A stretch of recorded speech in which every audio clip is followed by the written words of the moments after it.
आज बड़ी दुखद की बात है कि हमारे बीच में हमारे सक्रिय कार्यकर्ता नहीं रहे।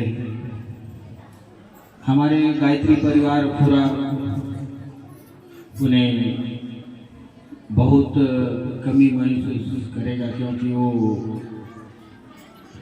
गायत्री परिवार और हमारे समाज के परिवार से भी वो लगाव रखते थे। कार्य में हमेशा जुड़ जाते थे और कुछ भी जैसे फोन से भी बात हो जाती थी तो कोई भी बैठक और जिला स्तरीय बैठक होगा कुछ भी होने तुरंत वो संग नहीं देखते हुए अकेला पहुंच जाते थे और अपनी कार्य क्षमता के अनुसार देते थे। गायत्री परिवार को एक इतनी बड़ी हानि और खंडित अभी इसका भरपाई होने में बहुत समय लगेगा।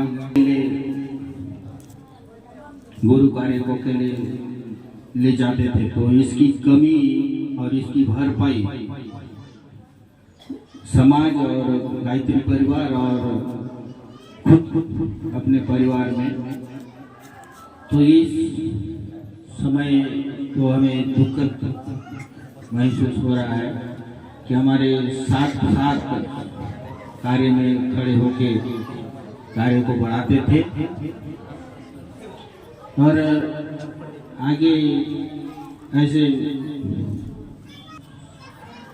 समय की मांग है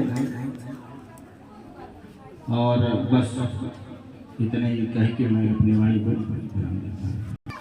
गायत्री माता की गायत्री माता की और सभी गायत्री परिवारों की मेरी तरफ से नमस्कार। हमारे जो बैठे ग्राम निवासी समाज इस लोग को भी मेरी तरफ से नमस्कार। तो दो शब्द बोलने के लिए इस गंगा स्थल पूजा में आप सभी ऋषि मुनि लोगों के सामने बोलने के लिए अवसर मिला, बहुत धन्यवाद। ठीक है, देखो आई है कि दिन जाना जरूरी है, समय बेसमय वो होती रहता है। तो जहाँ तक हमारा सोच था, जहाँ तक हमारा विचार था, हो तो नहीं पाया, क्या करें, क्योंकि हमारे सभी समाज के तरफ से सचिव के रूप से हम समाज में बनाए थे। देखो हमारे समाज के लिए बहुत किस्म ने सहयोग करने के मौका मिला। इनके साथ हम लोग भी आपके रायपुर आपका नए में नगरीय जितने भी मीटिंग में हम जाते रहे, बहुत सहयोग और दमदार, बहुत ज्ञानी थे। तो गए, क्या करें, हम लोग को भी थोड़ा सा दुख लगा। क्या है, 120 साल जिस आत्मा पेट से धारण करके बरतने के अवसर रहता है, मात्र एक कुछ ही दिन में पूरा कार्य को लायक काम करके दिखा दिया। हमको भी भारी दुख की बात है और एक घर परिवार लोगों को भी हमारे अध्यक्ष के नाते से बोलना चाहता हूँ। देखिए बहुत ज्ञानी थे, मात्र आधा अधूरा में तो चले गए, क्या करें। इसके लिए भी परिवार को निवेदन है, ज्यादा दुख चिंता न करें, क्यों चिंता करने से तो वापस आने वाला नहीं है। मात्र सब कुछ बनाकर चले गए और सब कुछ दिशा दिखाकर वो चले गए। मात्र जो सोच था करने के लिए उतना तो रहने से हो भी जाता, क्या करें। तो मैं भी ज्यादा बोल न पाऊँ, फिर भी इतनी बात बोलकर मैं अपना वाणी को विराम दूं। आज मुझे बोलने के लिए जो अवसर मिला है, भैया के संबंध में मैं कुछ कहना चाहूँगा और इनके साथ हमारा बहुत ही गहरा संबंध है। ये मेरे आध्यात्मिक गुरु भी थे।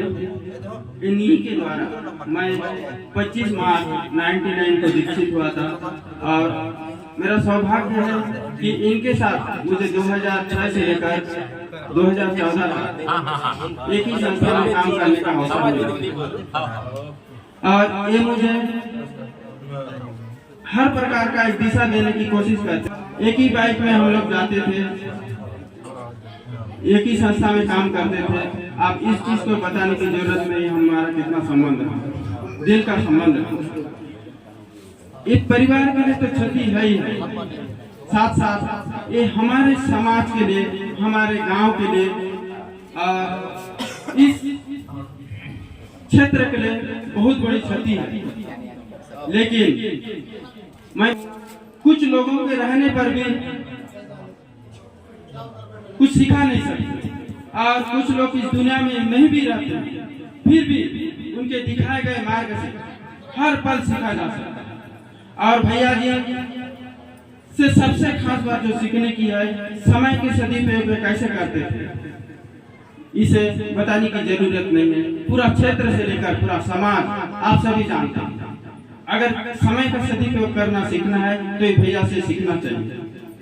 और ये हमारे समाज के लिए तो बहुत बड़ी क्षति है कि जो मार्गदर्शक के रूप में और समाज की सेवा में हमेशा आगे रहते थे। हमारे गायत्री मिशन में भी हमेशा अग्रणी समझदाता था। और शासकीय सेवा के क्षेत्र की बात करें तो 2012 में इन्हें खंड शिक्षा अधिकारी के द्वारा उत्कृष्ट शिक्षक के रूप में पुरस्कृत किया गया। और वो दिन मुझे आज भी याद है जब इनका नाम मंच में बुलाया गया था,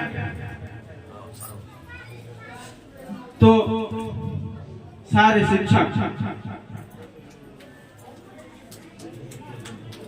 अति खुश थे। और अखंड ज्योति वितरण के मामले में कहूं तो अतिरिक्त समय निकालकर इस क्षेत्र में घर घर जाकर अखंड ज्योति बांटते थे। और मैं ज्यादा क्या कहूं, ये आप लोग तो पूरी तरह जानते ही हैं। इस सभी क्षेत्र में चाहे समाज की सेवा हो, चाहे शिक्षा के क्षेत्र में हो, या फिर महिलाओं के उत्थान के लिए हो, या चरित्र निर्माण हो, ये सभी क्षेत्र में अग्रणी थे। हम सबके मार्गदर्शक थे। और दूसरी शब्द में ये कहूंगा मैं कि लोग कहते हैं अंत भला तो सब भला, लेकिन मैं इससे कुछ विपरीत कहना चाहूंगा। जिसकी अंत कुछ अच्छा नहीं होती वो बहुत अच्छा होती है। कहते हैं अंत समय कुछ संघर्ष करते हैं, जूझते हैं, उस समय कहते हैं परमात्मा उसे कुछ अवसर देते हैं इस मानव जीवन की अपने पाप को धुलने के लिए। और मैं भैया जी से यही सीखा हूं कि ये अपने पूर्व जन्म के अच्छा कर्म था और उस परिस्थिति में बहुत सारे अपने तप का पूर्ण प्रभाव था। तब उन्होंने बहुत दिन तक परमात्मा के याद में न हम सबको किसी से बात किए और न ही किसी के योग किए, सिर्फ परमात्मा के याद में रहे और अंत में अपना शरीर को त्याग दिया। इसके लिए मैं बहुत ज्यादा खुश हूँ। इतना कहकर मैं अपना स्थान ग्रहण